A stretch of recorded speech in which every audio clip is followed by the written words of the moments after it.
4 reasons kung bakit sa Cavite ka dapat mag-invest. Number 1, long-term investment.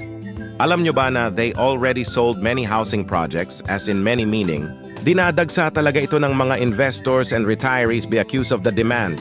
Nag-increase ang value ng property mo ng 3 to 4% annually, gumaganda na ang property mo at nag-increase pa ang investment mo. Number 2, malawak at maaliwalas na subdivision. At flood-free na ito dahil mayroong water drainage system. Sa loob at labas ng subdivision, bukod doon may 24/7 security. Sa loob at labas ng subdivision, kaya safe na safe ang family mo. Number 3, accessibility dahil sa current. Developments dito sa Cavite, pwede na itong mapuntahan ng mas mabilis, papunta at palabas ng Cavite for land na ginagawang Cavite. Bataan Bridge ngayon kung saan 1 to 2 hours na lang ang biyahe papuntang Naik Cavite going to Bataan.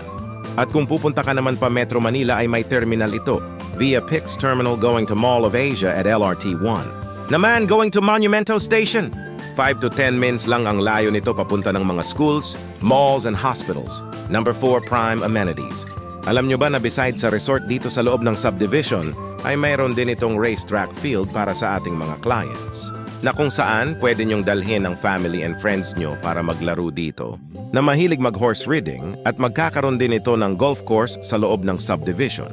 At higit sa lahat, open ito sa mga homeowners dito sa Saddle and Club at 5 Mins.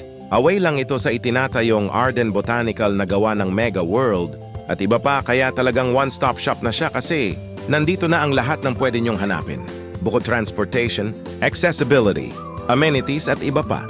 So kung ikaw ay isa sa mga naghahanap ng perfect na subdivision, i-message mo na ako at mag-tripping na tayo.